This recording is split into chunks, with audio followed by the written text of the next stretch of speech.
20 teams for you tonight. But Dick, in this league, top 20 teams mean you just have to fight for your life. Mike, I'll tell you one thing. The reason these teams have some losses is because they beat up on each other. They are definitely two of the elite teams in America and will be major factors in the NCAA tournament time. Iowa and Ohio State play an up-tempo game. It'll be an exciting basketball contest.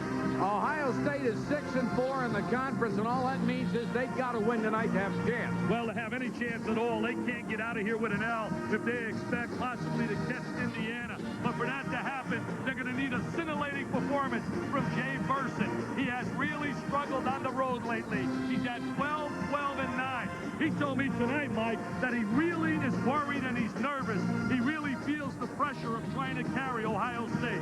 Now, Iowa is coming off its worst loss of the season by 12 at Wisconsin. They're 5-5 in the league, and that's certainly below people's expectations. Well, people hear Wisconsin, and I think it's an automatic. But you asked Bill Frieder about Wisconsin. They beat Michigan as well. Wisconsin is a tough team. So is Minnesota. Iowa struggled. They have to find a way to get the ball to Eddie Horton, the big, strong player, a member of my All-Big Ten team, a member of my All-Improved team. Horton only had 7 shots against Wisconsin. It was a real slow-paced game. Iowa has to play in a fast-paced game.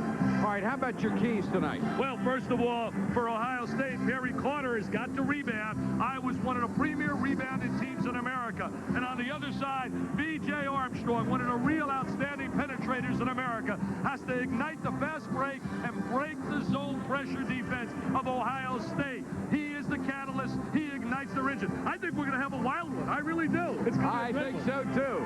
Ohio State at Iowa. And we'll be back with the starting lineups for both ball clubs in Big Ten against homestanding Iowa, 17-6. They are 5-5 in the conference. Let's get the lineups from Bob Holtzhammer. Hello, everyone. Welcome to Carver Hawkeye Arena, the home of Hawkeye basketball. Let's meet the starting lineups for tonight's Big Ten clash between the Buckeyes of Ohio State and our own University of Iowa Hawkeyes.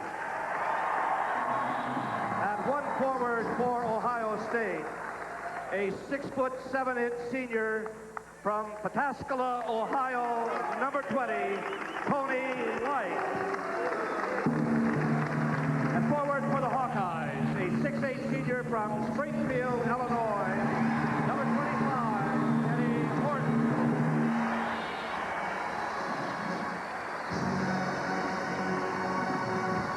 At the other forward for the Buckeyes, a 6'5" senior from Columbus, Ohio, number 44, Jerry Francis. And at forward for Iowa, a 6'5" freshman from Summit, Illinois, number 32, Ray Thompson. In the middle at the center for Ohio State, a 6'8" sophomore from Washington, D.C., number 32, Perry Carter. And at center for the Hawkeyes, a 7-foot junior from Mobile, North Dakota, number 51, Les Jepson. The guard for Ohio State, a 6'4" freshman from Arlington, Texas, number 30, Jamal Brown. At one guard for the Hawkeyes, a 6'5" senior from Flint, Michigan, number 23, Roy Marble.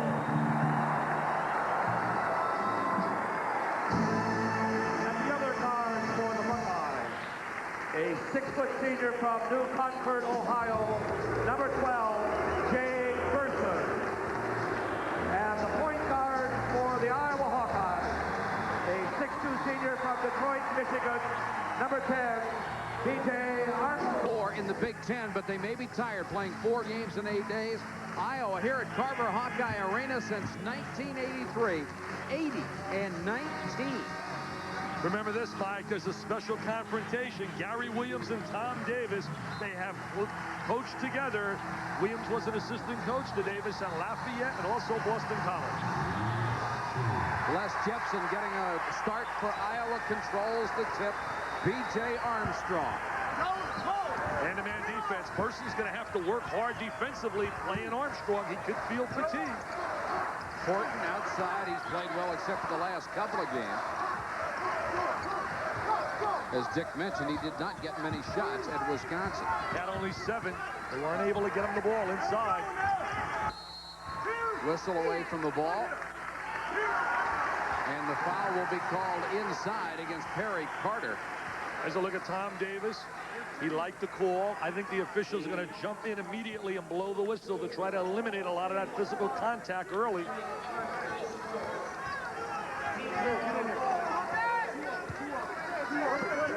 Jepson to inbound. Ohio State is going to zone out of the inbounds from the baseline. There they are in a 1-2-2 zone. The 45-second shot clock is not running. Jepson's a passer. They use him as a release man. Ohio State being very aggressive in that zone. They really slide very effectively to the ball. Shot clock finally started. It's down to 34. The game clock shows we played nearly a minute as Horton fires and misses inside, and a foul onto the board. Looked like Jepson. Iowa likes to use the bounce pass very effectively. That's a trademark of Tom Davis. So is this, that full court pressure.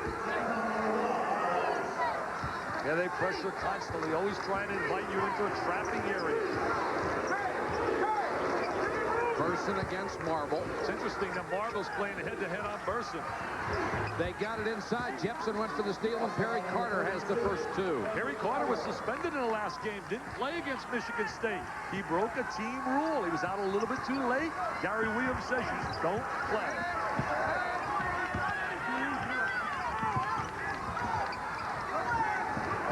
Man-to-man defense playing very soft on B.J. Armstrong. Now they come up tight when he touches the ball.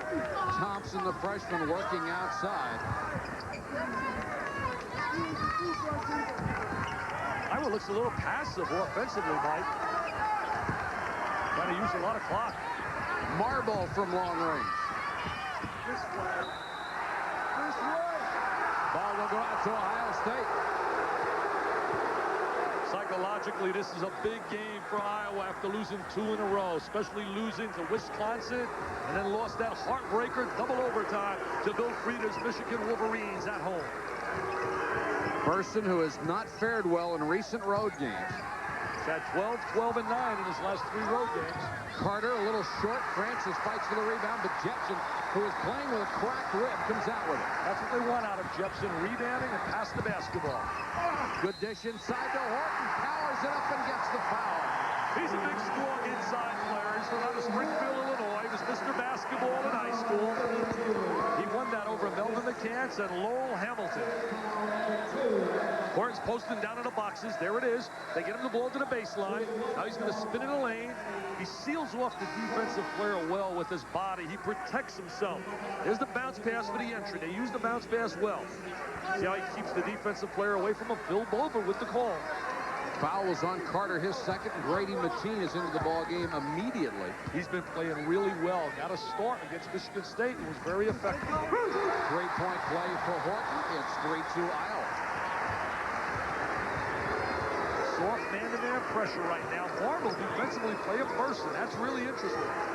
Big height advantage, 6'6" against 6 feet. Francis, who's really come on strong lately, buries that one. The leading rebounder 2 of the last 3 games, and his offense has picked up. Good one-on-one move right there. Knocked away by Brown inside, but Iowa gets it back. Thompson, nice spin move. He's going to be a star, Mike. He has star quality about him. He definitely, when the Marble and the big 3 graduate, Marble, Armstrong, and Horton, he's going to really be an effective offensive player next season. Only thing he lacks is experience. 5-4, Hawkeyes, 16:53 to go first half. Watch Ohio State trying to post down in the boxes inside. Person lost it on the way up, somehow got it back. And they'll reload with Francis. He's a very nervous kid. He told me today he was the first guy out shooting around. He came out about 6:45 and was warming up. And he said, Coach, I really feel the pressure. I worry too much. Francis kicks it back to Brown. Good outside shooter. Missed that one, though. Marble skies. Marble with the great legs and a bounce off the floor. gives you great rebounding when he's a guard. Armstrong. B.J. Armstrong, the middle of the NBA first-round selection. Tom Davis, the eternal optimist. He says the seniors have played very, very well. Offensive foul called on Burson. That was an excellent call by Ted Hillary. He definitely utilized the free arm. Gary Williams can't believe it. He says, what is this? I can't believe it. Take a look at right now. He's going to use the left hand to push the defensive player away. Jay Burson pushing on Roy Marble. What an intense competitor, Gary Williams. 7-4, Iowa with a 3-point lead and the ball. This is Bullard who's checked into the ball game. Young man who missed 2 months of the season with a knee injury. And Armstrong buries that one. He really has become quite a scorer. He's more a scoring guard than he is a point guard. Jamal Brown tried to save it. Here's Armstrong, 4 on 3. Little showtime. Marble. That's Iowa at their best. Run, baby, run. And they love it. Look at the Hawkeye fans. 11-4. This is where Burson usually tries to answer. Here they go, Mike. This is exciting. People love the run, press basketball. Moses beats low to Eddie Hart. Get a timeout, Gary. Get a TO, baby. Gary Williams has seen enough. He wants a timeout. Very phase of their running game. There's the big fella. Freeze it right here. Notice the block right there. We talk about posting on the blocks. That is where they get good angles for their entries inside. There's Horton spinning into the lane, and that's the secondary phase of the running game. That was a look at the block we talk about along the foul lane when we talk about constantly post up on the blocks. Post up simply means also playing with your back to the basket. Burson trying to do it himself, and Bullard with the rebound. He's getting frustrated, Mike. 13-4 Iowa. 5 minutes gone in the first half. They got Matt Bullard on the floor now. He's a good long-range shooter and an outstanding rebounder. Good bounce pass by Horton. Bullard missed the shot. Francis with the rebound. You see that big brace on the left leg of Bullard. Bullard was out for 8 weeks with a knee injury. Grady Mateen, fall-away jumper. He'll draw the foul. Bullard, a transfer from Colorado. He was their leading scorer and leading rebounder, and you can't miss a guy that you counted on as much as they counted on Bullard for 2 months and live up to everybody's expectations. He really is a versatile player, too, Mike. You lose players like Bullard or Illinois losing to Kendall Gill, or when Louisville lost Purvis Ellison. Fortunately for them, they have him back now. But Bullard missed 8 weeks, and it's going to take him a while to get back his rhythm and his timing. But he's really a multi-talented player. Grady, speaking of transfers, Grady Mateen played a couple of years at Georgetown before coming to Ohio State. Georgetown got that big W today over Syracuse, but you got to win at home. Last foul, by the way, was on Ed Horton, his first. Up until this time, Syracuse is playing as well as anybody, probably better than anybody in America. Horton with a rebound, got a little careless, and a great steal by Francis. Oh, there's the contact. And then a foul. Horton diving, and Burson beat him to the ball, and Horton is hurt. You're not going to hurt this guy too long unless you're a Michael Tyson with a punch. He's big, strong, very physical player. If I had to pick an order... Well, Jay Burson hit him with all those 156 pounds, Dick. Jay Burson, I'll tell you, the little meal man, the little, I guess I call him a paper boy. I think it was contact by Burson's foot. Let's take a look right here. Watch right now. He's diving for the loose ball. Hayden Fly would like that hustle, that scrappiness. There's Phil Bogle with the call. Good call on Horton.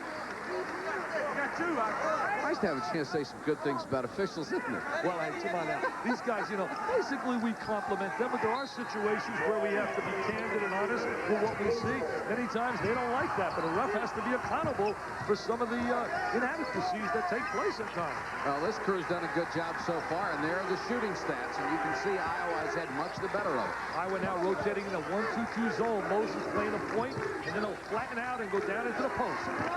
See, there he is now, sinking to the post. White, little jump hook, short on it. Here's the tip outside. Give it up, get it back, give it up, give it up. Great give and go. Moses fouled as he goes in. That's exactly how you run a 2-on-1, Mike. You stay a little bit wider than the foul lane, so one guy cannot play both. You want to stay about 14 feet apart from each other. You give the ball back and forth, and there you go. Freeze it. See, what you're trying to do right now is make it difficult for Brewster to play both people. If you are tight to each other, he can attack and play both. Fouls on Eli Brewster, and the free throw good by Moses. He came to school with a reputation as an excellent shooter, but he has struggled, shown some spurts of being able to hit the jumper. Shot selection has been his problem. He definitely has good touch. And Grady Mateen is fouled as he had the rebound. Foul will be on Marble, and Treg Lee will check into the ballgame for the first time. Marble. And Lee and Brewster have been the two guys who have really done such a great job lately coming off the bench for Gary Williams. Well, they were so highly acclaimed coming out of high school. Expectations. So many athletes cannot live up to the expectations coming out of the scholastic ranks. Especially after they missed their first year. Take a look at the trap right now. Moses is going to try to invite him into a trapping area. You want to post somebody to the middle of the floor. See, they got a guy posted right now, Lee at the foul lane. Now he'll sink back into a 1-2-2 zone. Man on top, then he sinks. Now watch Moses, 24. He'll play Burson. When the ball goes to the side, he'll slide down. Bad pass by Jay Burson. Treg Lee never had a chance to get to it. Ohio State really now, Gary's got to be frustrated with their execution. They're not getting any rhythm at all offensively. Ed Horton with a brief rest. And Ray Thompson also come back in for Iowa. Thompson's got great potential defensively also with his quickness and his long arms. Ohio State's pressure turns it over. Burson trying to hit one and finally does. Jay Burson with his first two. It's 14-7 Iowa.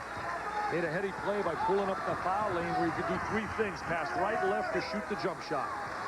Both of these teams will score a lot of points. Being down by 7 shouldn't worry anybody. And here's a bad pass. Both clubs very sloppy in their half-court execution offensively. As the doctor's saying, that's okay, that's okay. Coach at Stanford wanted to win a national championship. Loved the atmosphere at Stanford. But came here where he felt he feels he has a better chance to winning it all. All he's done in 3 years is win 77% of his games. Burson would have been 3. And Horton rifles one out off of B.J. Armstrong. I think Burson is struggling because he's really thinking too much. Big Monday will continue after our game with a Big West matchup. Utah State against UC Santa Barbara. That's at 12 midnight right after Sports Center. Jerry Pym, an outstanding coach that doesn't get a lot of recognition. He's a Rip Van Winkle of the UC Santa Barbara campus. Jepson back into the ballgame for Tom Davis. He likes to use a lot of players. You have to with that pressing defensive style. Armstrong's tempo offense. Armstrong's wide open. Burson's playing so soft on him. Ball was last touched by Roy Marble out to Ohio State. Iowa constantly changing their pressure. An hour and a half court. As we want to post the guy and look opposite. Greg Lee walked. Good call by Eddie Hightower, one of the premier officials in America. Eddie worked a national championship game last year between Kansas and Oklahoma, and that's Eddie right there. Armstrong against Burson. Both teams with 4 turnovers so far. There will be more. See the spacing offensively, 15 to 17 feet apart, a little down screen. Now they'll try to get the ball to the boxes. Jepson certainly no strength to shoot from out there. See, they're not even playing. They're not even playing him, Mike. Armstrong inside. Nice move. Treg Lee came over and bothered him. And here comes a 2-on-1. Give it up. Burson all the way, and he went down hard. He really did hit the deck. He had an open man. Should have given up the little bounce pass. He looks like he wants to carry everything on his shoulders. Maybe it's too much to ask. I really think he feels that way, Mike. Talking to him today, I was really shocked how he kept emphasizing to me how he's feeling the pressure. I thought he should have given the rock up. Take a look at it right now. Freeze it. See, right there, he's got the trailer. Mateem's got a screen. Trailer, trailer, trailer. And then just flip it back, and Mateem has a slam jam man. He has no sight of a team behind him. He goes to the deck strong. Ed Horton with a semi-karate chop across the top of the head. And Burson will get up and go to the line where he's nearly automatic, 87%. If you pick an all Big Ten team right now, it's pretty tough to leave Burson off the team. Who would your guards be? Person and Armstrong? No, I'd go with Jay Edwards. Would you? Indiana's in first place. Edwards has really carried him offensively. He hits the big baskets. Well, they get great leadership out of Joe Hillman, but the quality player in terms of great skills and talent is Jay Edwards. And I don't think you can leave Edwards off when you look at Indiana 10-1 in the Big Ten. Person hits that one 14-8. 12-10 to go in the half. They run the floor brilliantly. The basket does not count travel. That was a great call. He definitely lifted his pivot foot. I am really impressed with Eddie Hightower, and I like the way he makes the quick call. There's no hesitation when he blows the whistle. Person quickly back the other way. Mateen. Waiting Mateen. What confidence. He even had that at the hotel lobby. I could just feel he believes he's a player. Ohio State getting back into it. Armstrong with the dish off at the baseline. Got caught up in the air, nowhere to go with it.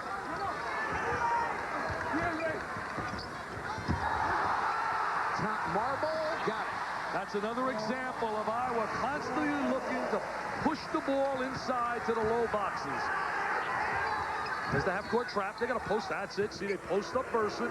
Mateen wide open, wanted the ball, and no wonder. He's becoming a pro prospect. With his size and his shooting ability, he can get himself a chance in an NBA. I couldn't say that last year about him. From outside, Roy Marble, the senior from Flint, has 6 points. The all-time leading scorer in the history of Iowa basketball, and that kid gets more maligned than any other athlete for what he's achieved. The second half in this arena against Michigan last week, the second half alone, he had 30. They say that was a scintillating, great basketball game between Michigan and Iowa. 108-107 double OT.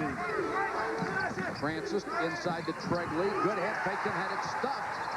Francis with the follow and miss. Thompson rebound. Here they come out in transition. Oh, what a pass! Oh, what a pass! Marble, Hawkeye Arena! Armstrong to Marble! You got to get 2 assists for that one. Maybe 3. Mateen again, partially blocked by Jepson. Foul on Jepson. Watch this pass.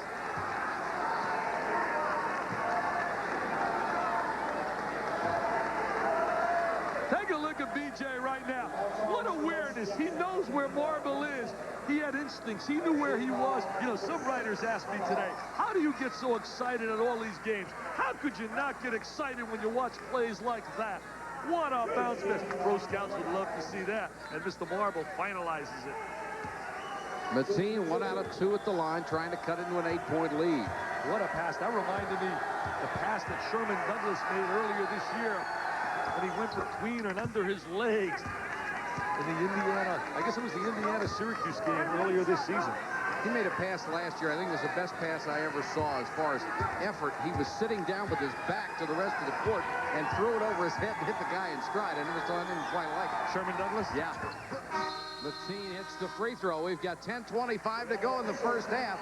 Iowa on top of Ohio State program, supposedly connected with this drug rehabilitation thing.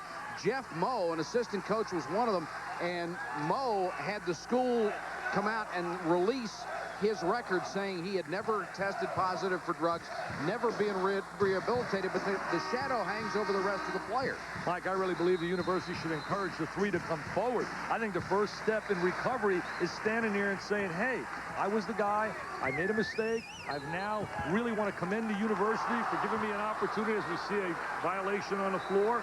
I want to commend the university for giving me the chance and the opportunity to rehabilitate and go on with their life, because they cast a shadow now on every other player on the team. And if I were a father, I wouldn't want my son to have that kind of burden on him. And I think there's nothing wrong. Roy Marble stood up and he said, heck, I did not go for drug rehabilitation. I went because I was feeling pressure, stress, and he had a little bit of an alcohol situation where he said he started to drink a little bit because of not making the Olympic trials or being invited. So I don't know, Mike. It's a big problem down here, but I don't think there'd be anything wrong if the university could convince the 3 to stand there, so you eliminate everybody having a finger pointed on him, a la Jeff Moe, who really, I have to believe, he's a class kid. The one thing we do have to point out, there is a federal law that the university cannot release the names of the players involved in anything like that without their permission, but I agree with your point. 9:57 to go in this one with another turnover. Brewster on the break. Bullard right there blocked the shot. They call the foul on him. It's 20-14, Iowa over Ohio State. That will be 2 fouls on Matt Bullard. So both he and Jepson have a pair early. Brewster is really a key player for Ohio State. They need productivity of him off the bench. Now, there's a look at Bullard. He's trying to get the good angle for the block shot. They want goaltending, but that's not goaltending. There's the drive to the goal. Now watch Bullard coming over. See if he's making contact with the body. Yeah, he definitely makes contact. Brewster hits it. Only the 4th point from Ohio State's backcourt. Iowa's backcourt has come up with 13 so far. From the city of Columbus, Ohio, they produce a lot of outstanding players. One out of Columbus now, Lawrence Funderburg, who's heading out to Indiana. Indiana is the team of the 1990s. Mike, I watched Damon Bailey play and got a chance for Hoosier hysteria. It's unbelievable. Ohio State has cut the lead down to 4. Brian Garner right now running the ball club. He's number 4, the freshman from Milwaukee, Wisconsin. He's a quick penetrator. There's the entry to the boxes. They love to get it inside. Marble with a double pump, gets the bucket, and he's fouled. On White, his second. He's been a consistent player most of the year, Roy Marble, from out of Flint, Michigan. He really posts well. There he is down in the box again. Notice how they love to get in the box. And there's the great drop step and the head fake. Notice the head fake freed him for that opportunity. See, there's the box we're talking about. That's the box we talk about right there between Mateen, where he's laying a block out. Those boxes are really out there in terms of coaches utilizing them so that their post players can get good post position.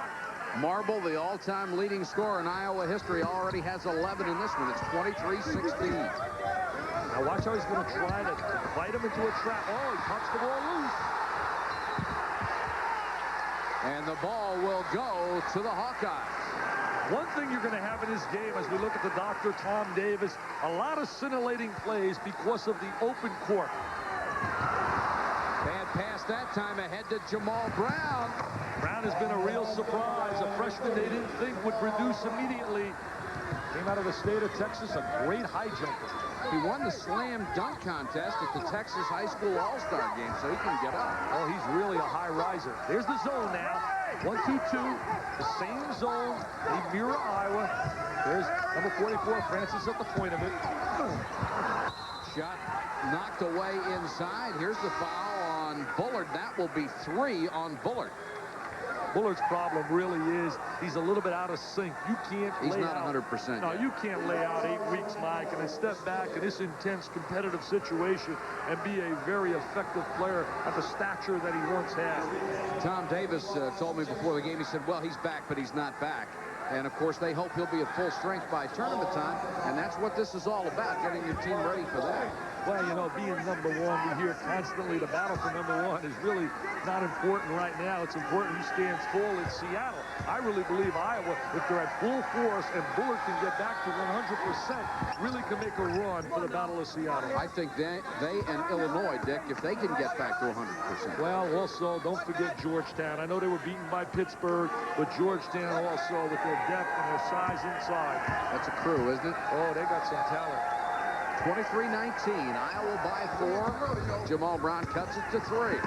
There's the pressure now. See, they're going to run the same kind of trap. There's the trap. Now you got to throw the diagonal pass. Thompson, it's Give it a up. 3-on-2. Foul on Thompson. Thompson trying to get the follow, picks up his first personal. Mike, it's very important in attacking the doctor's pressure as we look at Dr. Tom that you try to finalize and convert and don't push the ball out. They push the ball up the court, take the ball in the lane. Now look at Ray Thompson. There he is now coming right over the top.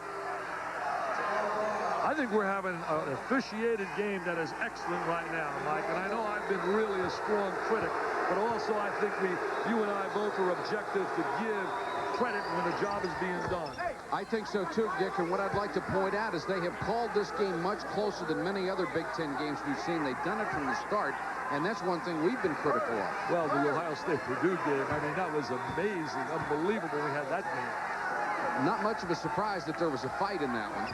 And Gene Katie's reaction to the physical level of play, you'll hear at halftime. He really went off after yesterday's game. You'll hear his comments. And there was a foul after the missed free throw here.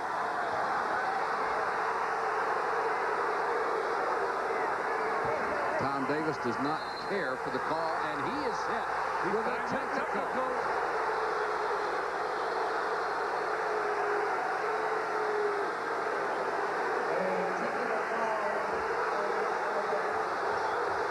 Well, that'll get him fired up here, and he says, what for? What for?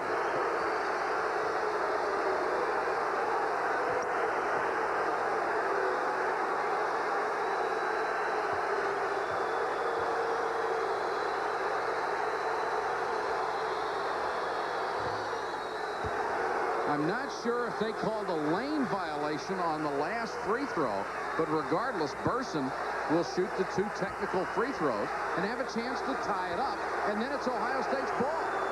Remember, on a lane violation, as soon as you release the ball, you're allowed to step in the lane. And Tom Davis still wants to know why he got the tee. Burson's going to shoot the technical. Brady Mateen now, watch him. Is he stepping too soon? Yes, definitely, no doubt about it. Yeah, but there's 2 players in there too soon. But you can't step in, Mike, until he releases the ball. And that's what Dr. Tom was upset about.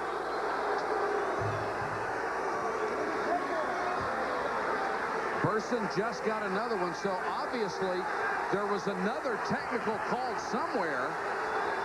Burson had 3 shots. And we'll try to find out for you what the other call was, because, Dick, if I counted them right, Burson had 3. Bounced off of Jepson by Francis. Good, smart play. I'm totally confused by the whole situation. Maybe we'll take another shot at it. Somebody's trying to indicate to me that Ray Thompson, who was on the lane, stepped out a little bit too soon. And that's what gave him another opportunity, but I'm not sure, Mike. Well, he and Mateen were right together. The one thing I am positive about, they slapped the tee on the doctor. And somebody else. Well, if it's on a player, it's a 1-shot technical. If it's on the coach, it's 2 shots. Right, well, what's a 3?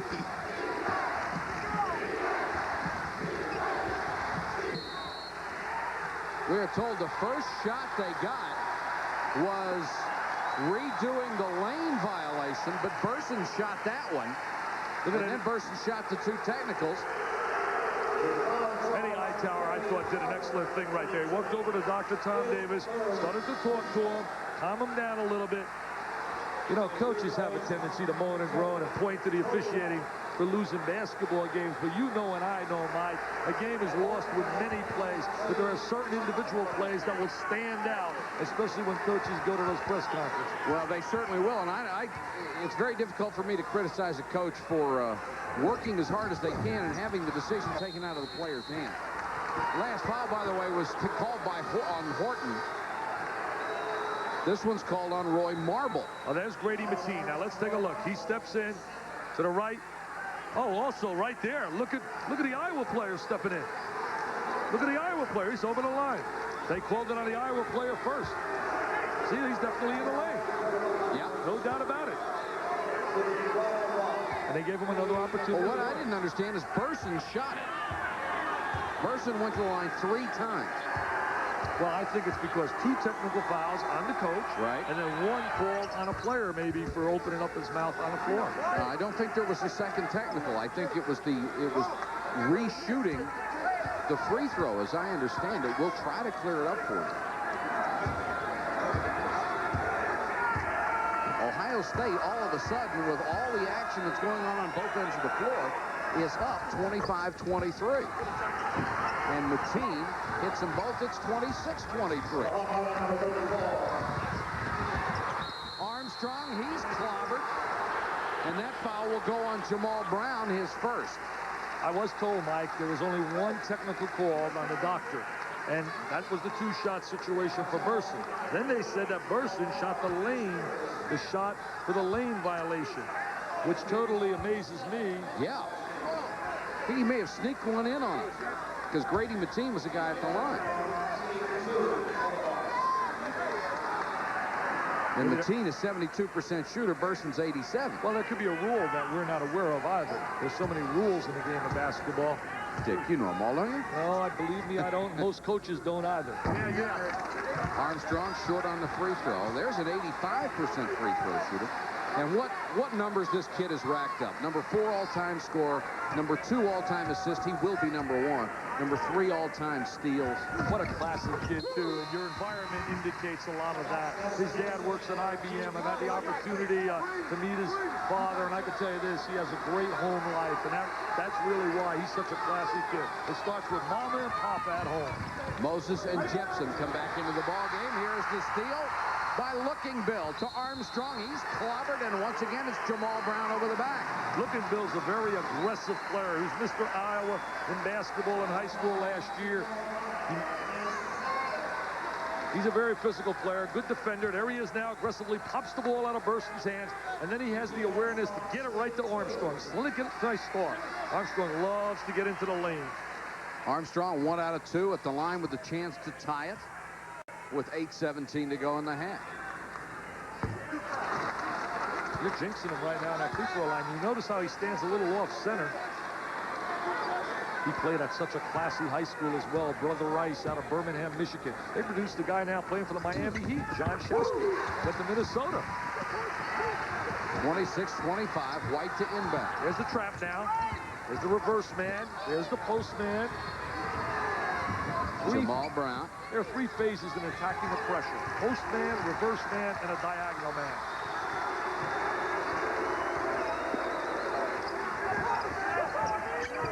There's the zone, the 1-2-2 zone, forcing you to try to shoot the perimeter shot. Now, without Carter in there, he's on the bench with 3 fouls. Ohio State is not a real good rebound team. They missed Francis posting up into the wide open area. Jamal Brown for 3. He doesn't shoot that long-range shot very much, but he's very good at it. He's a streaky shooter. He has 9 points in this game. Moses for 3. Missed everything. Burson with a 2-on-1. Didn't give it up again, but made it anyway. Jay Burson goes to the basket. Loves to play in the open court. An excellent transition player. Burson makes it a 6-point lead. Back the other way. Marble. Jepson with a rebound. A lot of contact. No call. The ball will go to Iowa. Timeout on the court. 7:19 to go in the half. The lead. We have circled Ray Thompson. This is the first call that took precedent over all the other calls. Oh, he missed it right there, but Missed. Now take a look right here. Now watch as the official's getting ready to give the ball. Tregley, look at him right there, freeze it. See 32 stepping out of the lane? That's a violation. Once you get set in that lane, you're not allowed to step out. So they gave him another shot because of that, and then Burson went out and shot 2. You insist Burson shot 3. All right, if you say so. Mike's talking to our producer in the truck. I can't believe it. 31-25, Ohio State over Iowa with 7:19 to go. First half of play from Carver Hawkeye Arena. Mike, the question mark is, did Burson shoot 3 times? I swear Jay Burson shot 3 times. Our producer said he only shot twice, and I'm totally confused. I don't know. Well, at this point, we'll give it up. It's a 6-point Ohio State lead. And what's been amazing about this, Iowa looked like they'd blow Ohio State out early, and the Buckeyes have really come back strong. Remember the rule now. Once a guy establishes position on the foul lane area, he cannot step away from that lane. Baseline, Gordon, baseline. All right, let's get down to basketball right now. Here they're going to attack this zone, trying to spread the court. Overload. There's an overload situation on one side of the floor. They run the baseline. Armstrong goes baseline, got caught up in the air, dumped it off to Horton. Out to Ohio State, a delayed call, which got the crowd into it. Well, really, The reason for the delayed call, Eddie Hightower, a class official, did not see the play, and he was waiting for help from his trail man. And he took the help from the trail man, and that's a sign, again, of an excellent official. Grady Mateen, the spot he likes to shoot. He's buried 3 jumpers from there tonight. Grady Mateen with 11 points off the Ohio State bench. He's becoming one of the better 6 men in college basketball. He gives an instant offense. 33-25 Buckeyes. They're going to try to sink inside on Horton, making it tough for him to get the ball on the boxes. See, it's very difficult to get the ball in traffic there, Mike. Got a jump ball situation. The possession arrow this time will give it to Ohio State.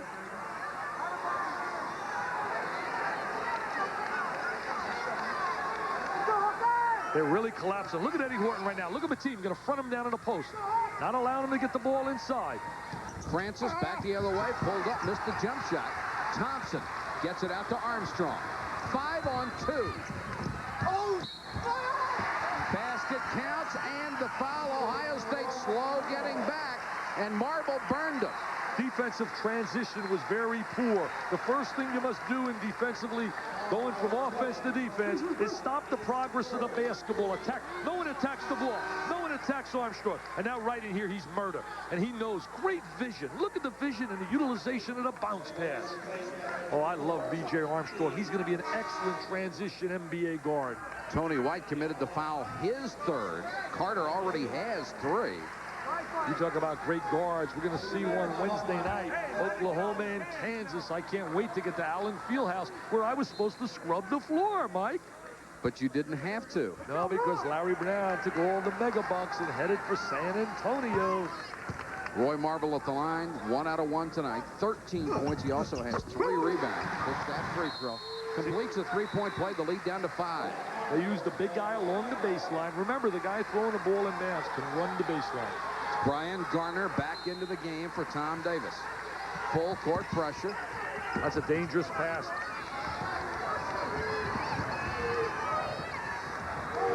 Jamal Brown had to pick up his dribble. There's Craig Lee posting against the pressure. He's got good perimeter skills for a big player, Craig Lee. There's the zone. 1-2-2. Big guy at the point. And then he'll collapse inside. Burson would like to set up on a wing for a free one. The top of the circle is wide open right there for Burson. Oh, dumps it off to Brown. Nice spin move, and he got it. Brown is really playing well, but an unselfish play by Jay Burson with the assist. Jamal Brown with 11. His season high is 14. Armstrong for 3. Tipped by Jepson twice, and he's fouled. Jepson playing with that cracked rib. Bowbells, North Dakota. Town has about 500 people, where Jepson is from. It's a great name, isn't it? Bowbells? Bowbells. I met several people here today from Bowbells. Maybe all of Bowbells is here. Grady Mateen committed the personal foul. Both teams in the bonus. And Jepson at the line where he's a 65% shooter. Ohio State on the road shooting 16 free throws to 10 for Iowa. And they're shooting 88%. That's such an important element of the game of basketball, making free throws. Yesterday, Steve Scheffler comes off the bench for Purdue. He misses 3 in a row down the stretch. He was out of the game for a long period of time, and I really believe that tightened him up a little bit. But basically, you can't win unless you make things late in the game. Gary Williams just got up and said, hey, how did he get 2 shots out of this? It was a foul on a rebound. And he wanted to know from the officials why they got 2 shots instead of a 1-on-1, and he missed the front end, and there's Jay Burson at the other end. I want to know also, because that was a 1-on-1 situation. Yeah, sure was. Gary's talking about that right now.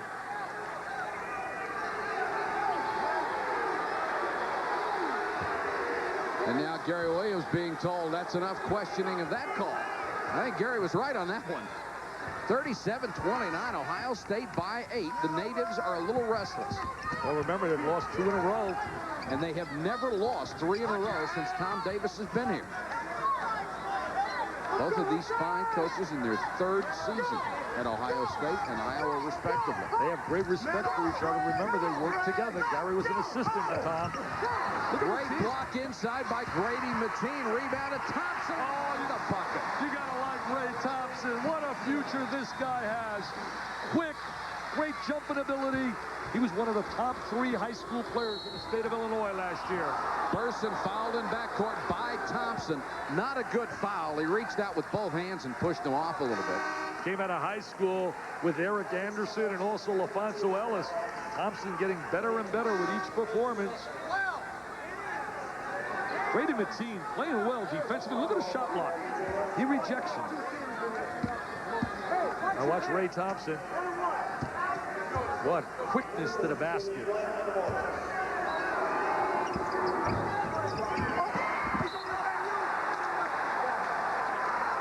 (37-31). Ohio State by 6. 4:38 to go in the half.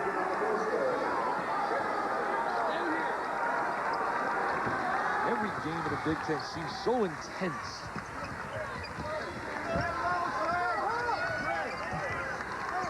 Gardner, the freshman out of Milwaukee, running the club, redshirted a year ago. Not a threat from the perimeter. He's a passer. He's a penetrator.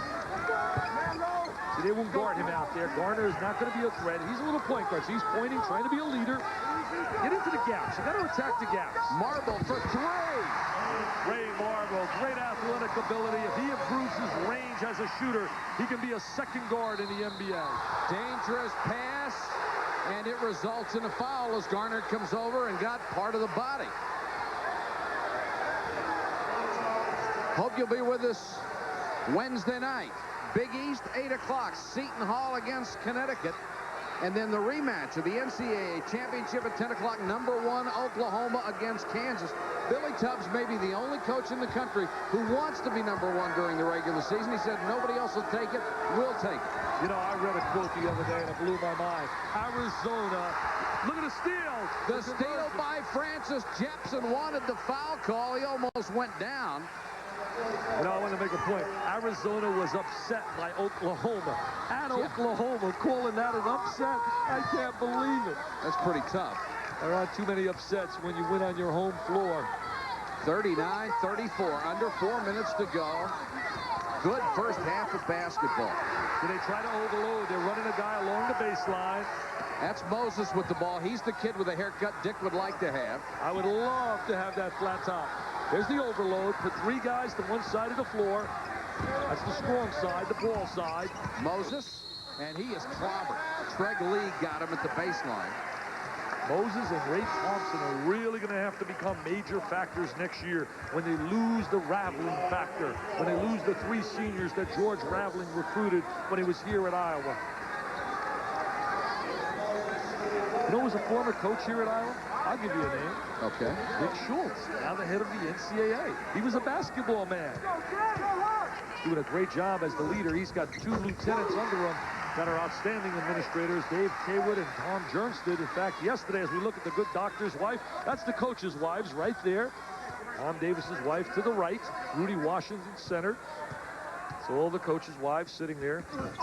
Hey, the coaches all have overachieved in marriage when you look at the beauty of their wives and how ugly those guys are. How about one of the Iowa assistant coaches we'd like to point out tonight, Bruce Pearl, named by Basketball Weekly as one of the top 20 assistant coaches in college basketball this week. Well, you know, Basketball Weekly and Basketball Times, both out of the state of Michigan, are 2 fine publications. Larry Donnell of Basketball Times has really been on a rating kick for Jay Burson, and deservedly so. That's Pearl standing up besides Tom Davis. That's Bruce Pearl, and Matt Marson does a great job for Roger Stanton in the Basketball Weekly. And the crowd really now on the officials. And Treg Lee goes to the line. I think that's really poor on the Iowa crowd, chanting what they are. I think the people can hear that. I think pointing the finger at the officials is ridiculous and absurd. Lee at the line. What a specimen this kid is. They may get my Boo Award next week. 41-35, Ohio State over Iowa. The lead 6. Let's watch and see what happens to Jepson. 51 coming up right here. See, that's a 2-shot opportunity. The officials saw it as a 2-shot opportunity. Well, I don't, but I can see how they could. So I'm going to disagree with you right there. Well, of course you are. I thought he definitely Coming up at halftime, all these folks will be going to the concession stand, but you at home can watch John Saunders, get all the scores and highlights of tonight's activity, and understand what Gene Cady had to say yesterday after the game at Indiana. Again, concerning some of the officiating in the Big Ten. Ohio State going to a little different defensive set of 2-2-1. Armstrong left alone. Here comes Person. He loves it. 4-on-2. And he kept it. He loves it. That's why he can come off the bench in the NBA for somebody and give him some real specialization, open court transition basketball. Jay Burson has nearly as many points in this half, 11, as he has had in entire games the last 3 times on the road. He's gone 12, 12, and 9. Has 11 so far here tonight. They send a man through the zone, then they overload on the baseline. See the guy goes through the zone, looking bell, try to get into the gaps. Hey, Joe! They got to spot up and get some open jumpers. Marble. Jensen got his hands on it. Foul underneath. And they're pointing at Joe Dumas, the senior from Irvington, New York. Dumas jumped all over me in the hotel. He said, remember, I'm all airport. I get no playing time. I want to make some team. Dumas, J.P. Oosterbaum, Eric Rogers of Syracuse. They're 3 sure members of my all-airport team. I need 2 more. Guys look great at the airport, get no playing time. You look great at the airport, Mike. I bet you were at all-airport. I don't get any talking time. Jensen 1 out of 2 from the line. You're lucky you're not paid by the word. That's right. Well, if I was, I could get a great loan from you. 2:30 left in a half, 7-point game. Jepson trying to cut into that lead. Jepson's really got to work on agility. He's got to do a lot of work on getting physically a little bit stronger, but he's come a long way, this kid. He's really an improved player from when he initially started here at Iowa. 43-37, full court pressure, having trouble getting it in ahead to Lee against Jepson. Tried to get it to Burson. Look at Jepson diving for it, can't get a hand on it. Moses made the great defensive play. It looked like Burson was wide open, but Moses rotated back in their defensive sets and deflected the ball. Now watch Moses. That's a part of the defensive set. Rotating back, you make it look like it's open. Here's the steal. Armstrong ahead to Moses. Burson is back. There's some exciting play out here. Boy, that's just some great ability. They got some good-looking cheerleaders in Iowa also, Mike. Foul was on Dumas. Just some tremendous passing on that sequence. Well, that was great athletic ability. Moses knew he had no shot to catch the ball. He kicks it back, hoping to hit a trail man. He hits the trail man. Look at Marble dish it off. And there's the contact. Armstrong struggled with the line tonight, 2 out of 4. He's a very good shooter. Hey, Mike, I saw those pretty cheerleaders. Am I allowed to say Happy Valentine's Day tomorrow to my lovely wife and my daughters? You certainly are, if I can. I really want to say that because I don't get a chance to see them. Lorraine, Terry, Sherry, Happy Valentine's Day. And happy Valentine's Day to Janet. Armstrong, 85% free throw shooter on the year. Let me tell you, you've really overachieved. With Bo Derrick's at 10, I've used this line before. Your wife's a flat-out 15. Thank you. 43-39, the lead 4 with 2:21 to go. Jepson comes out, gets a nice hand, and he deserves it. Now look, they're using the face guard pressure. Not allowing them to throw the ball inbounds to the guards. They're really getting rattled right now, Ohio State. They need some poise against this pressure. Francis couldn't handle the long pass from Dumas.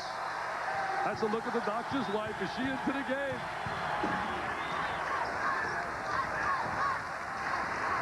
Marble will bring it up. She's very animated. She told me tonight she gets so nervous before a game. The life of a coach's wife. That's unbelievable. Marble. Nice catch inside by Looking Bill. Looking Bill shows great hands, but an excellent look, a dump down by Marble into the lane. 43-41. And Treg Lee will come back in the ballgame. Dumas will come out.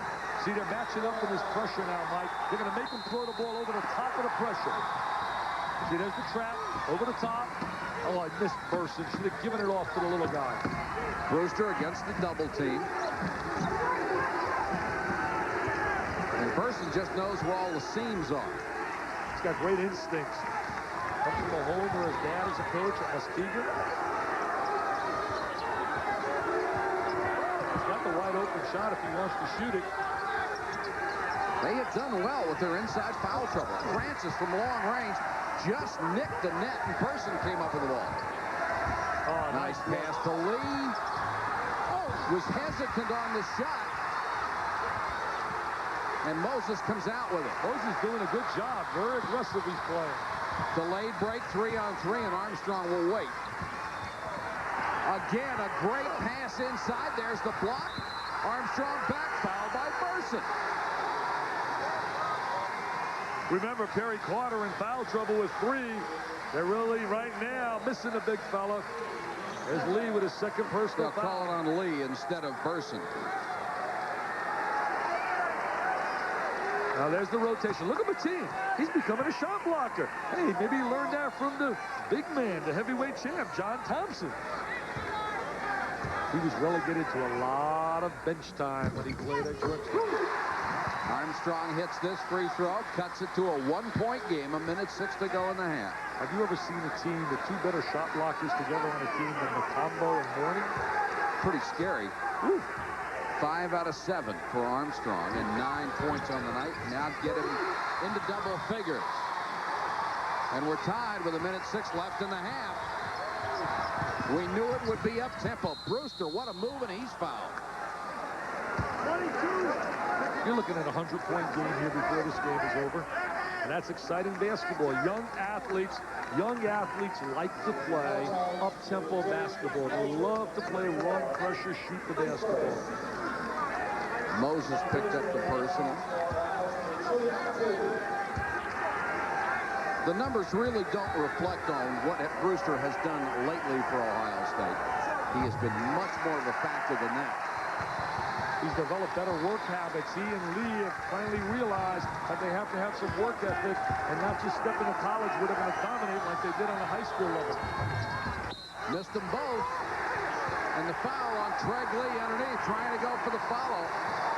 That will be 3 on Treg Lee.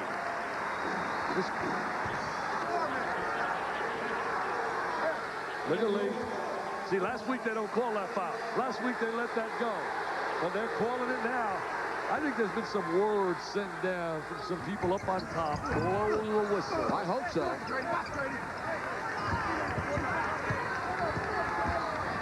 There's Moses getting down defensively, trying to beat him to a spot. Great pass by Brewster. Mateen somehow held on to it. The steal by Looking Bill. He's been very active. And a double dribble by Armstrong or a travel, one or the other. It was a walking violation, Mike. He lifted his pivot foot.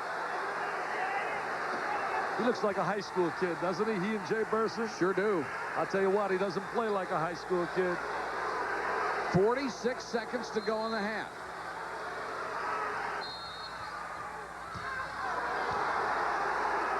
Got to give him 3 feet.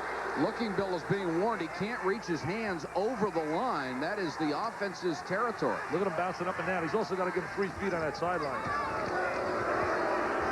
Burson kicks it back outside to Eli Brewster. Going to spread the court. Look for the high percentage shot. There's the zone. 1-2-2. Simply means they play an area on the floor. Burson just going to hang on as he looks to Gary Williams for his instructions. They're going to try to put some pressure on the basketball. DJ coming out against Jay Burson. There's a 1-second difference between the shot clock and the game clock, which you see on your screen. Burson checks the clock, and now he'll go into it. He loves the challenge right now playing against DJ.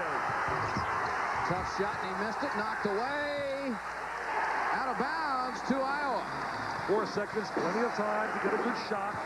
Something Purdue did not do yesterday with 4 seconds against Indiana when Jay Edwards made a tough clutch shot. Thompson goes out checking in Troy Skinner, who is another shooter. Oh, there's contact right there. Yes, sir, he nails him. Good call, Eddie Hightower. That was Joe Dumas coming out of nowhere. Aren't you impressed with Eddie Hightower? I am really impressed with the way he makes the quick call. See, some people would say it's the end of the half, let it go. But there's the physical contact, and Eddie Hightower sprints across the court. Oh, you can't let it go. That's a look at Eddie right there. You can't, but I've seen it let go. You asked Kip Jones about one yesterday when they knocked him off the deck. And he was setting a screen. You're allowed to make contact on a screen, but you can't run through a man. Marble was 17 in the first half. Make it 18, and has a 1-point lead. Iowa trying to knock out Ohio State. Any dream they have of catching Indiana. Michigan right now has got a date with Indiana. That's going to be some matchup. Michigan and Indiana when you got Bill Frieda against Bobby Knight, and Knight won that close game up in Ann Arbor. What a game that was when Terry Mills missed that three-point opportunity. I think people have been waiting for Indiana to collapse, and now I think those same people are starting to say it's going to happen. You know, you mentioned that. That's a good point, Mike, as we see whether they get a last shot here. Brewster from half court almost got it. That's the end of an exciting first half from Iowa City. It's Iowa 44, Ohio State 43. Let's go to John Saunders. Thanks a lot, Mike and Dick. It was a great first half, but it should be here on Big Monday to continue the... Basically equal in every area. I didn't think both guys really were as strong as I anticipated in an open court situation. There's a look at Burson right now. He loves to play in the open court. Could have given it up right there. He had a wide open Mr. Brown. Now watch the pass by Armstrong. We're going to see a tremendous look. He anticipates well. Great instincts. He drives the bounce pass. Was that an unbelievable play, Mike? That's going to go on a highlights film. Iowa by 1 at the half. Here's Ohio State scoring. Burson, Brown, and Mateen all with 11 in the first half. Carter with 3 personal fouls. 2 other valuable Ohio State players with 3. Marble with a great first half with 18. Armstrong also in double figures. Here comes the second half. I really like Marble. I really feel the kid gets too much criticism because he came out of high school. Everybody expected him to be a Michael Jordan, and there's only one Michael. There sure is. Roy Marble's done just fine being Roy Marble. Baseline. Good ball movement. They're going to run the baseline. Armstrong against Burson. And attacking the zone, you got to get into the open seams. You got to really move the basketball and use the skip pass. Marble. He really 2-point shot. He shot it very quickly. There was no hesitation. Excellent release. That's been the one wrap on him, the perimeter jump shot. Marble has 20 tonight. Brown just inside to Carter, playing with 3 fouls. Here comes Armstrong, head up and looking. He really likes to go between those legs. Great feed to Horton. Missed it, but he was fouled. What a great pass. Tremendous dish. That's the 3D man. He drives, he draws, he dishes. Now look at him laughing. He said, Eddie, I gave you the rock and you didn't get me an assist. Look at him right here. Freeze it. See how he drives and he gets 3 people to play him. Now he has the great vision. He dumps it off. Oh, what a great look. Horton doesn't finalize it. And 59 seconds into the second half, Carter picks up his 4th foul and has to go to the bench. And Mateen will come back in. He could be mentally a little frustrated. Missed the last game. Was suspended from the team for 1 game. He's their big rebound. Horton misses the free throw. Horton not a good free throw shooter, 54%. Not having a strong game for a guy that we talked about all Big Ten honors, playing really great all season long, except the last game had only 7. Horton hits the second. And Tom Davis needs his 3 seniors, Horton, Marble, and Armstrong, if they're going to be a factor. Goes to a half-court man-to-man defense. They're always looking to trap. This guy's too effective. Sort of hesitated on that one and missed. Nobody rotated back. Look at this, the easy layup. Oh, bingo, bongo. Armstrong with another assist. Thompson buries it. The lead is 6. He's going to be one of the exciting players in Big Ten basketball. Remember the name, Raymond Thompson. Francis wants the ball inside. He's being guarded by Thompson. This is Mateen over Jepson. The zone defense has Burson very, very stationary. PJ dribbles that ball exceptionally high. It looks like you can deflect it, but he has great control. Marble with a pump fake. Jepson strictly a passer. Marble got it off of Horton's miss. A little out of control. Horton. And the foul will go against Ohio State. White was trying to get the charge. That is 4 as we have it on Tony White. Tony White and Gary Carter really have not given him any kind of contribution here tonight. And here are two of the three inside starters with 4 personal fouls on the bench. 17:57 to go, and there's Treg Lee coming back in. White will have to sit down, and he's working with 3, and Gary Williams really handicapped with what he can do with power people. It was the same thing yesterday in the Indiana-Purdue game. A number of guys fouled out. McCants and Scheffler was in trouble, and Eric Anderson. Purdue was in trouble for a long time. Jadlow. Armstrong left alone. There's Grady Mateen with a rebound. I'm really impressed with the way Mateen has become a really complete player. Treg Lee hesitated again and had it blocked. Dick, he is not showing the confidence he did at home that we saw him last week. He had real good stretch. You're right, against Purdue, he played with much more confidence. Person too strong on the three-pointer. Great outlet to Marble, to Armstrong. What a You're not going to see anything better than that, people. If you can't get excited about this, what a clinic in transition. Unbelievable to the trailer man. Iowa has exploded to an 8-point lead. Back in a Wow. It starts with possession. It starts when you get the rebound off the glass. Right here's the first phase. Freeze it. That's possession. Now the next phase, you want to penetrate. You kick it out. Freeze it. That's penetration right here. The second phase, the attacking area. And now's the completion, the third phase. Right here. Freeze it. Oh, what a look behind his back. A little Rodney Peete. And there's the final points. It looked a little bit like Rodney Peete out of Southern Cal. B.J. Armstrong puts a show on. Ohio State has not scored in the opening 3 minutes of the second half. They are down by 8. The zone gets a little bit more active when you play better on the offensive end. See, the kids of Iowa love the open court game. Person going to overload in the corner. Very similar offense to Iowa. Shot clock is at 12. Got to use the skip pass a little more. Throw it over the top of the defense. Person wide open, missed it badly. Get in the hands of B.J. He makes things happen. Horton wants the alley-oop. Armstrong shoots instead. Horton got a hand on the tip. Eddie Horton playing around the basket. Ohio State getting himself in deep trouble. Horton has 10, and the lead has grown to 10. Oh, that's it. Splits the trap. Crowd wanted to walk, didn't get it.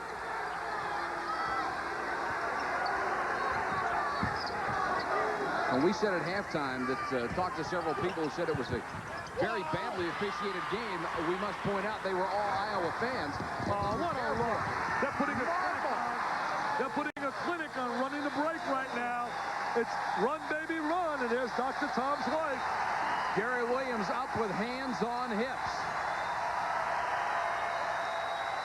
If they ever need a basket, baby, they need one now, Mr. Patrick. Badly. 20-zip run. Are you kidding me? In the last 6 minutes.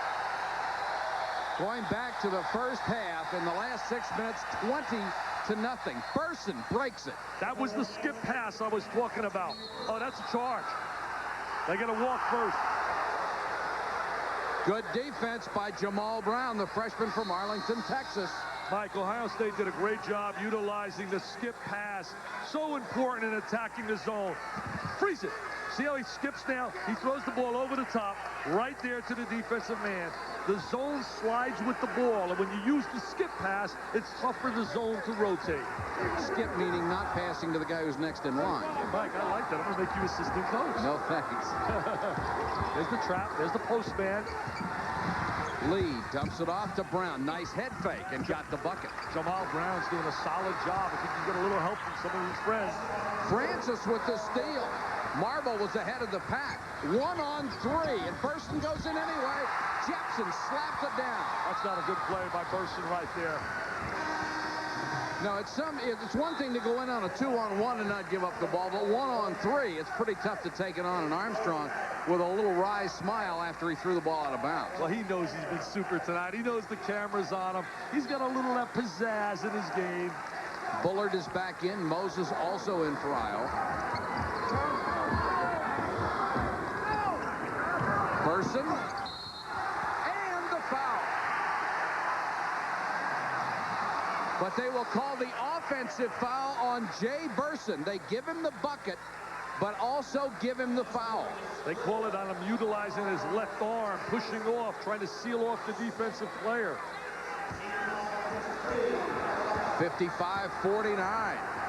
They got back right in the game. Didn't they ever? Well, the skip pass, movement of the basketball. Brian Garner is also in for Tom Davis. He likes to rotate a lot of bodies on the floor, Tom. Spread the court. Spacing so important in attacking the half-court defense. 15 to 17 feet apart. There's a skip pass. Armstrong to Moses for three. Brady Mateen had the rebound, and he is fouled. Reach in by Garner. That's his second. Foul on Garner. Chris Wallace in Blue Ribbon, which is an outstanding publication. He talks about the great exploits offensively of Moses as a scholastic player. But we haven't seen it, Mike, in the games we've had with Iowa. It seems like he's really struggling to find himself offensively. And certainly, Chris, I have great respect. It's a tremendous publication he has. He's only been shooting 38% from the floor overall and 31% from three-point range. Shown some spurts, but not consistency. You just know an Ohio State team's going to battle back. They reflect that personality of Gary Williams, such a fighter and scrapper. Francis looks inside. White and Carter on the Ohio State bench both had 4 fouls. Francis, a leaner. They got to get him some shots. He's a good offensive player. Oh, they wanted a foul called right there on Mateen, making contact on Bullard. 55-51, 13 and a half minutes to go. Notice how they use the bounce pass. They use it more than any other college in America. There's the bounce pass. We saw 3, 4, 5 in the sequence, 6, 7. Look at the bounce pass. Why, Dick? Well, they feel it's an easier pass to handle. They feel the defenses have their hands up. You throw the ball under. A lot of coaches don't like the bounce pass. They feel it's tough to handle. Shot clock is at 12. Bullard maneuvering inside, lost it. Ohio State on the run, 4-on-2. Brown. Good look by Francis. 2-on-1 break, gets the ball to Brown. Brown's really been impressive, Mike. 55-53. It's been one heck of a basketball game. A lot of exciting plays. Tom Davis is going to get a couple of his starters back in the ballgame. The bench has hurt him a little bit in this stretch. They're very hesitant when you look at the bench. Moses threw the foul.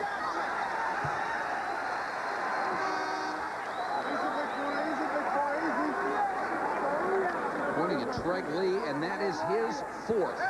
So Ohio State with 3 critical players, all with 4 fouls. Early, very early.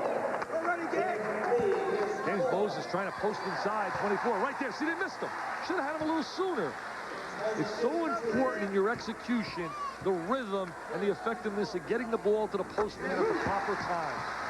Moses has hit 3 out of 5 from the line tonight. I think that's one of the lost arts in college basketball, making the post entry, getting the ball to people at the right time. That's the problem with Purdue. They don't have people to get the ball to McCants and Scheffler at the proper time on the boxes inside, in their inside power game.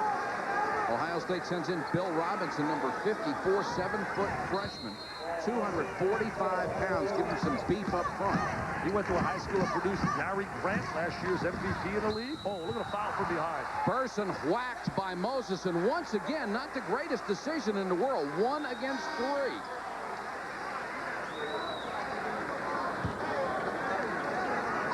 Look at Ohio State in foul trouble. 3 big guys along the baseline, as you alluded to a little earlier.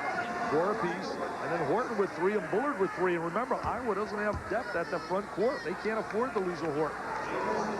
Burson at the line, 3 out of 5 tonight, uncharacteristically missing a couple. One thing Ohio State has is a little deeper team across the baseline. Burson with 15 tonight. Had that string broken of 33 straight double-figure games when he only got 9 on the road the other day. Ohio State has a date with Indiana at Columbus. They're undefeated at St. John Arena, where I think Gary Williams has created a wild scene. Those fans really get into the basketball game. They haven't lost there in more than a year. Burson cuts the lead to 2, 57-55. Both teams have faced the best the other could throw at him tonight and come back. Here comes the break, 4-on-3. He's going to pull up and shoot the little leader. No, he kicks it out. Foul will go against Thompson, his third. Burson does a great job in drawing the contact in that sequence.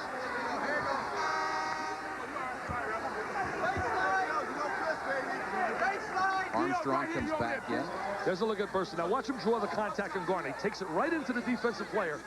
He does a great job of really making the defensive player make contact on him. Non-shooting foul, the third team foul against Iowa. Ohio State has committed 4 in the second half. Francis will give it up to Burson. They're going to have to face the 1-2-2 zone now. Gary Williams catch his reaction on this sequence. He's been calm today. The jump hook by the big freshman Robinson goes awry. And here is the foul, reaching in on Marble as he tried to save the bad pass. Not really a good play. You're correct again, Mike. Really a bad pass by Horton. Third foul on Marble, and they continue to mount on both ball clubs. We've got a timeout with 11 in the front 5 with a winning record on the road, and they are 4-1. Look at Illinois, 6-0 at home, 1-3 on the road. Minnesota, 6-0 at home, 0-5 on the road. And Purdue and Northwestern have had trouble. Everybody, trouble on the road. They've been much better teams at home.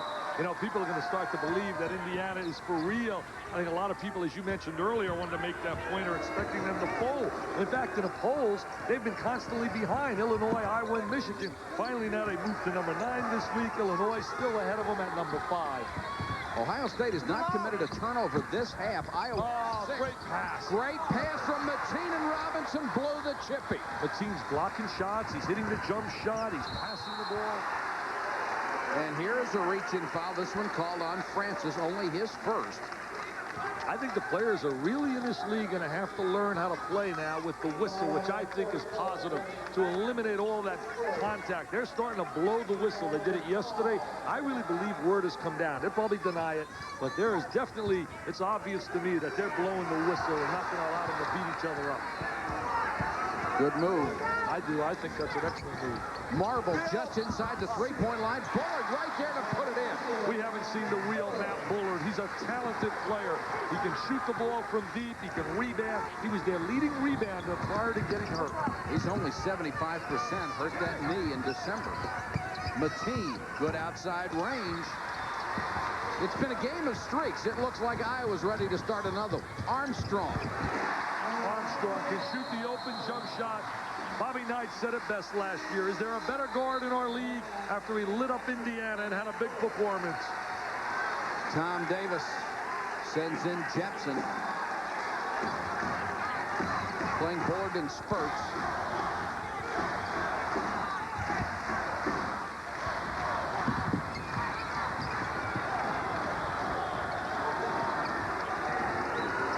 Right now, Mike, the skip pass has got to be used. There's the overload on the baseline.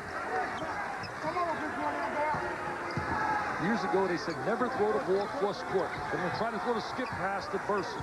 Tried to set a screen for him. They couldn't get it. Now he's going to go to the other side.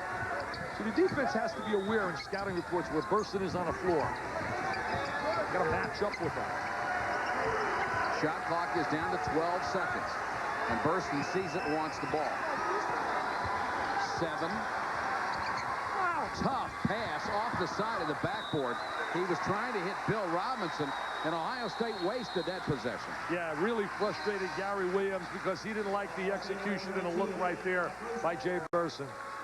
Burson got in trouble, picked up his dribble with 6 seconds left on the shot clock, had nowhere to go. What competitive coaches in this league. I guess when you look at all the quality leagues, you see such fighters on top, such pressure cookers. Think about a Gene Cady, a Bobby Knight, a Judd Heathcote, Bill Vita. I mean, this league, Steve Yoder, Clem Haskins, what great coaching. If you're facing this opposition, you better be a fighter. Foul on Robinson reaching in. If you're not a fighter, you're going to be 0-26. You're going to get knocked out quickly. Also in the Big East, though, in the Southeastern Conference, the Big 8. I mean, you look at all the leagues. I'm the president of the coaches fraternity. There aren't any bad coaches. There are only bad players. Greg Lee will come back in with his 4th foul. Francis gets a breather. Gary Williams running out of options with 9:55 to go. Marble with 22 tonight. Burson leading Ohio State with 17. Marble had 18 at the half. They really contained them a little bit here in the second half. Armstrong wants the ball, cutting into the lane. goes up strong, and Robinson commits another foul. Well, just a poor job defensively by Ohio State. They should be able to recognize the presence of B.J. Armstrong on the floor. There's no way he should get that free in the way he slid into the open seam of that defense. They're staring at the ball. You watch it right now. Everybody's staring at the ball. Right here. Freeze it. See, there's Armstrong. No way. Somebody should have alertness. Brewster right now, 22, is caught staring at the ball. Armstrong gets it very easily and gets contact and goes to the line. Armstrong 6 out of 8 tonight, 75% on the evening, and just below his season's percentage, but he'll catch up to that. An abundant supply of outstanding little guards this year in the senior class. And we're going to see a dandy Wednesday, a Mookie Blaylock, probably the best two-way guard in America. Armstrong gets another one. I agree with you there. I think he's the best guard in the country. Well, defensively, he's such a weapon, and offensively, he can score. He and Stacey King as a tandem. I don't believe there's a better inside-outside tandem in the nation. 63-55, 9.5 minutes left. Mike Patrick and Dick Vitale, glad you could join us on Big Monday. White feeds Mateen. Inside out, got to swing the ball. Person leans into one with no rotation on it. Squish. He likes that little rainbow J with the leaning body. Person has 19. Drive by Thompson. Offensive foul. And White did the job drawing the charge, and he is excellent at that. 4 on Thompson. Ohio State does an excellent job in taking a charge. Notre Dame does a real good job in taking a charge, and so does Indiana. Remember, he has 4 fouls. Right now, he's going to rotate over. Freeze it. See, look at the position of White, number 20. He's got perfect position defensively. Mateen helps out on the press, 63-57. Approaching 9 minutes to go from Iowa City.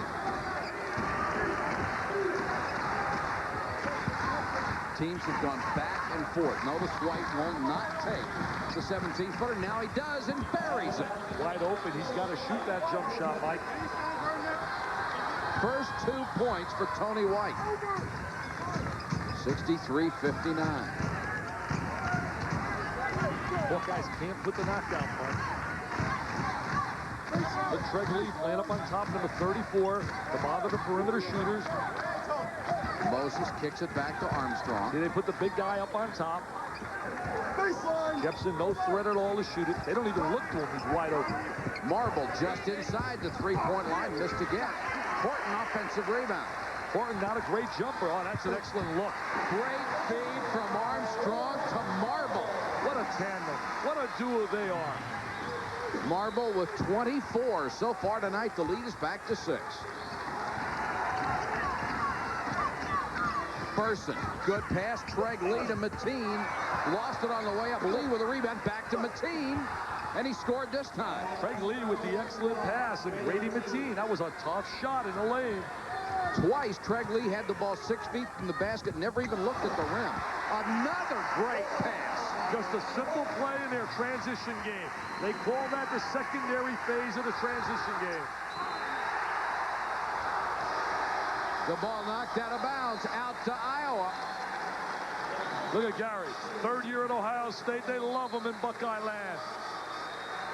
And I don't blame him. This guy can flat out coach. They look like 2 paper boys to me. They don't look like major college senior stars looking for an opportunity to play in the big leagues next year. Look at Armstrong. What great look inside. You've seen that. An excellent shot. There's Marble completing it for his buddy from out of Michigan. George Ravlin was a dynamic recruiter in the state of Michigan. He's had some problems at Southern Cal. Yeah, he's going to come back, though. Anybody that thinks he's getting fired, forget it. He will definitely be back. Another pass. How he got it through, I don't know. The 10th assist for Armstrong. There's the trap. That's the way you got to push the ball up the court. Oh, he walked right there. Carter off the bench with 4 fouls. They call it a double dribble. Had a choice, either a double dribble or a walk-in violation. Carter has struggled tonight. Hasn't been the dominant force he's been most of the year. And amazing with him is their toughest rebounder. He's been on the bench virtually the entire game in foul trouble. Ohio State still only 8 down on the road. Second half, Iowa dominating the glass. Really Windex people owning the glass. Class Eaters. 3 rebounds in 13 minutes for Ohio State. Armstrong wants to take a little time off the clock. Why not? You're up by 8. BJ tries to force the action sometimes when it isn't there, but he's playing a great game tonight. Armstrong open on the wing. Oh, what a lucky catch. Pass to Jepson. See, I really believe the team is much better. He's much better when he's thinking pass instead of thinking shot constantly. I saw him earlier, Mike, and he was forcing a lot of shots earlier in the season. I said Jepson. It was Bullard. The lead is 10, and Ohio State's in trouble, Dick. Francis. White wanted the ball in the lane. Got it. Back to Francis. Trouble right now for sure, Mike. They had to score in that possession. Watch him complete the play. Watch him. Oh, no, you let me down, BJ. May have hesitated a little bit too much on that.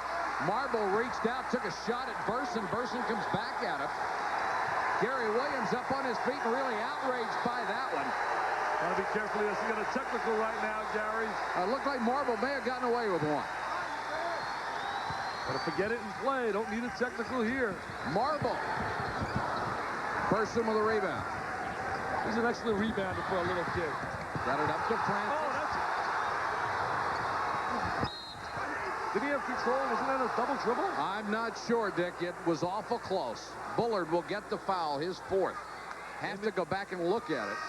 They may have ruled that he did not have control of the ball. Here's the pass by Burson. Let's see if he makes the catch. Picks it up. It was a walk first, but that's not a double dribble. He never had control of the ball. 5:31 to go. The lead is 10. This is crucial right now. They got to come up with a deuce here to get it under 10. This person looking at the big guy on the baseline. Francis, double pump. Critical shot, and he missed it. And out of bounds, the ball will go to Iowa. Horton has been a monster on the boards this half. He has 10. Well, that's why he's a member of my old Dale Carnegie team, one of the most improved players in America. He's improved his image this year on the floor.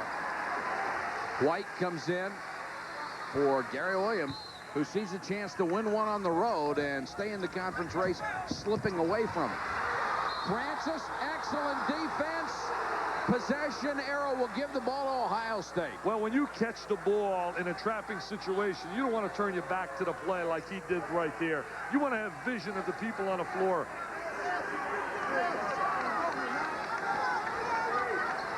Got to look into Mateen. He's wide open. They missed him. Number 51 was wide open. They need a basket desperately, and they want to give the ball to Burson. 5:15 to go. 71-61 Iowa. Mateen, big bunch. They got to go to him a little bit more. He's shooting the ball with confidence. The point I want to make, Mike, is they get a foul in the backcourt on Francis. They are not a good perimeter shooting team, Ohio State, in terms of the three-point shot. Take a look at the standings and show you how critical this is to Ohio State. A 5th loss in the conference tonight would virtually eliminate them and leave it up to Indiana, Illinois, and Michigan. Well, remember this. Michigan has the date with Indiana. If they can give Indiana their first loss at home as we continue with the standings, if they can give them their first loss at home, Indiana's got a 3-game road trip. And I'll tell you one thing. Indiana on the road could struggle in the likes of Minnesota and at Ohio State. Big free throw for Horton, who is not a good free throw shooter, only 54% on the season. And he may be the guy to foul down the stretch, but numbers for Horton tonight, 15 and 14. 14 doesn't even approach his career high. He had 19 in one game. I think he really wanted to go to Illinois, but when Illinois was recruiting him, they told him that he would have to redshirt for a year, and he didn't want a redshirt, so he came with George Raveling. 73-63. Burson trying to get through a double team. Tough call. Armstrong call for the block. Remember, the defensive player has to be in good legal defensive position, which means initially starting with both feet planted on the ground. BJ doesn't argue the call. But only initially. I think that's what some people missed. Yeah, only initially. You can be moving to beat the man, but he doesn't beat him to the spot there. We have a term we call DBT. Drive him, beat him, and then turn him. Sounds like you're herding cattle. You look like a kind of guy that can drive a guy, beat him, and turn him to the spot. Burson hits them both. 73-65, 21 for the senior. In this kind of game, it's never over with the explosiveness of both clubs. And as you mentioned earlier, very streaky teams and excellent spurt teams. Iowa trying to work the clock a little bit. 4:48 left. And an 8-point lead. There's a look at Jepson. They'll let him play with the ball. Horton lost it on the way up. Mateen knocked it away.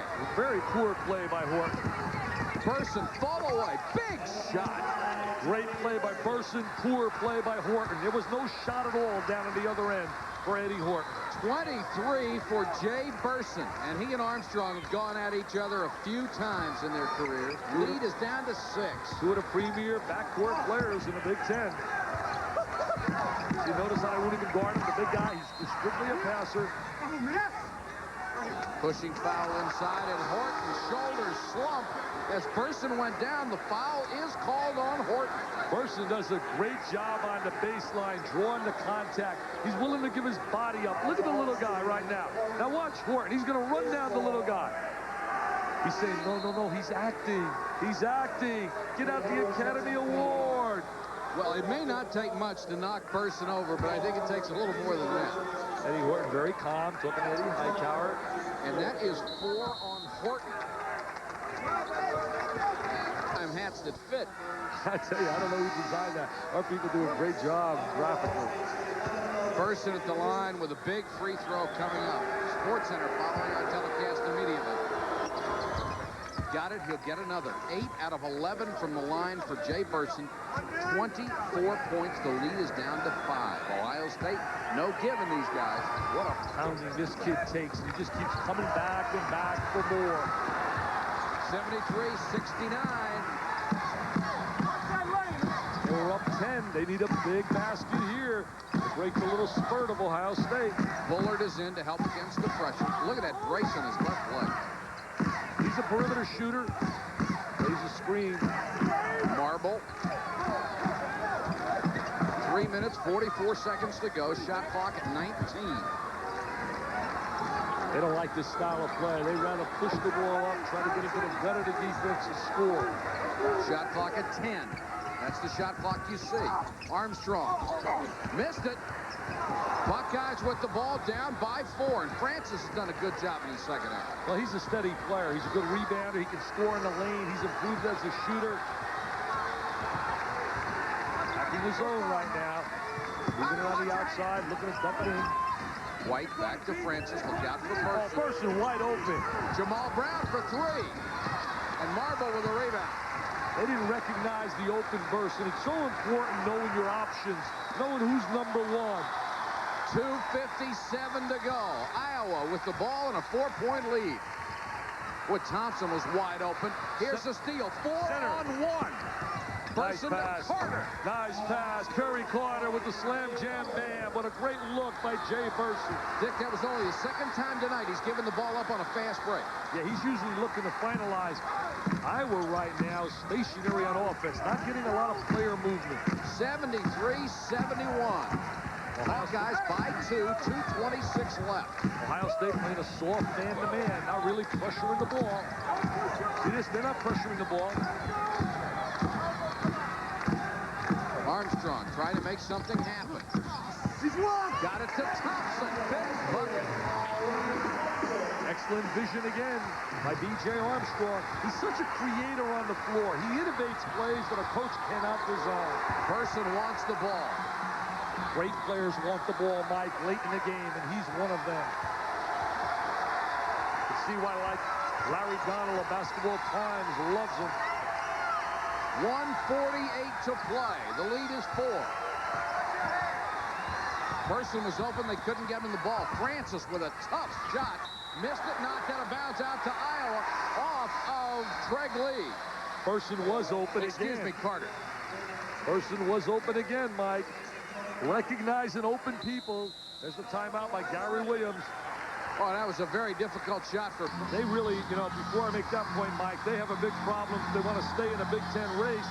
They need this win badly, Gary Williams' team. If they don't win here, what they'll play for the rest of the year is basically seeding position in the NCAA. Which they will be in. There'll be a lot of teams out of the Big Ten. As far as fouling, no, I wouldn't go after and foul right now. Try to make the aggressive play defensively. Try to pop the ball loose. It'll be very difficult to double team this guy right here, though. Person trying to deny him the return pass. Now remember this, the officials are they isolate. Nobody rotates over. Oh, somehow it came out. Person made a mistake. He looked up at the clock, and when he turned his head, Armstrong went right by him. And Burson misses at the other end. That was a great call by Tom Davis. They isolated B.J. Armstrong for a one-on-one. See, they're doing it again. See, what they do is they run a circle move, and whoever has the ball on the right-hand side, now the question, is it intentional? Did he deliberately try to stop the clock, or did he play the ball? Francis commits the foul, his third with 55 seconds left. That is 3 on Francis. Bullard will go to the line where he is Horton will go to the line where he is 4 or 6. That's the guy they wanted to foul, too. Yeah, not a good free throw shooter. Normally shoots about 50%. But he drilled the last 2. Just like that. That's the best he's looked on a free throw line. He's going for 75%. He's trying to make 6 out of 8. He's 5 for 7. Eddie Horton, the wide body, the strong player. Short and off to the side. The lead is 5. Look at this break. They got a 4-on-2. Oh, nice look. But what a poor job. See, it's great coaching. Score, get the time. But they have a problem also, Mike, because they don't have a real, what you call a sweet shooting three-point shooter. And that's a look at Tom Davis's wife. Nervous wreck on the sideline. Full court pressure. There's 47 seconds to go on the game clock. The shot clock, of course, is 45. Iowa does not have to shoot the ball. They can take it down to 2 seconds. See, that's the reverse man, and that's the diagonal man. And Horton gets hit in the face. See, now, I think right now, Mike, here has to be a clinic where they emphasize a true definition as to whether or not they're trying to deliberately stop the clock. I agree with you, Dick. I know the rule says if you go for the basketball, it's a one-on-one. But in many cases, they're going right out to foul the man.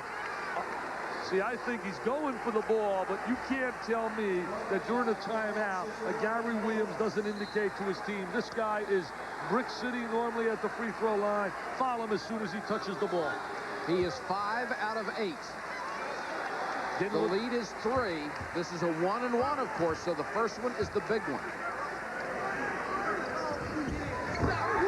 Of course, it's 2 possessions. Only 41 ticks on the clock. 18 points for the senior from Flint, Michigan. He misses. You have the chance with the trifecta to tie the game, but now it's a 2-possession situation.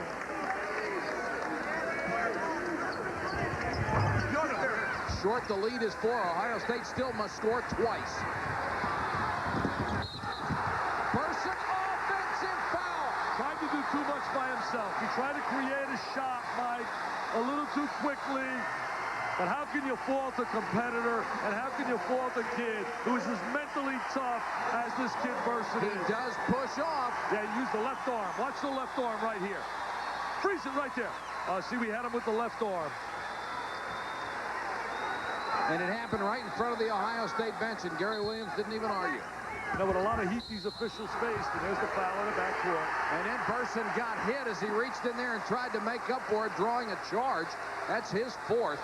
He's a tough kid. What a tough kid, Mike. I'm watching him play out here. If you don't have admiration for this kid, when I see gifted athletes who are 6'9", 220, with quickness and jumping ability, and you see them out and sulk and don't give their all, and then you watch this kid, I'll tell you something. What a winner. Look at number 12. What a winner. He can make my roster. He can make my roster in the NBA as a 12th man just to come to practice 77-73. Iowa leads by 4, 35 seconds to go. And we'll go back to the other end of the court, and Iowa will shoot another one-on-one situation. Armstrong goes to the line. And this is not the guy to foul. 8 out of 10 tonight. Well, the next possession, they got a big 3 for sure. The next 2.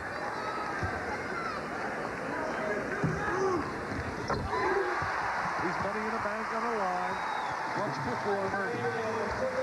15 points for Armstrong, 11 assists at last count. And a great night. Make it 12, and that ties his career high. See, he's a much better player. The team is much better when he's under the 20 mark and he's distributing the ball like he did here. They got to think 3 right now. The lead 6. Eli Brewster to Brown. Back to Brewster. Short Mateen kicks it back out. Francis with a miss. Nice rebound inside by Carter.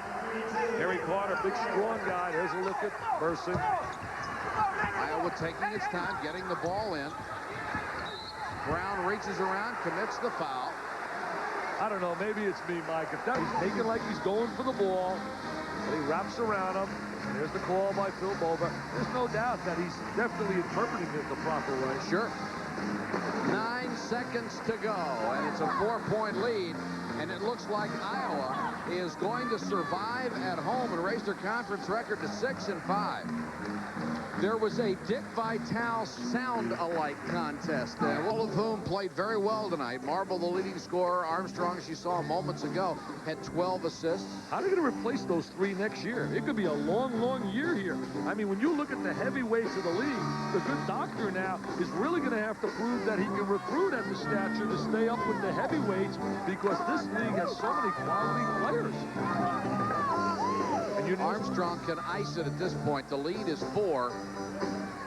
You're just not going to outcoach guys in this league, Mike. You better have some thoroughbreds. You go to war with too many Clydesdales, and they got the thoroughbreds. Chalk up the L. Of course, this will be Tom Davis's 72nd win at Iowa. He has lost only 21. Burson's still on the bench. He got whacked a couple of times late in this one.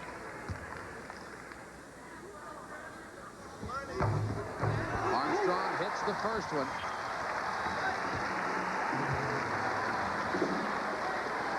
Nine seconds left. Great game for B.J. Armstrong. 81-75. And Armstrong gets the steal. And here's a reach-in foul. Minnesota by 2 at Illinois. They could have won this game. Nail-biting time for Gary Williams. Little mailbox time, I'll tell you that. Armstrong will go now for his 20th point.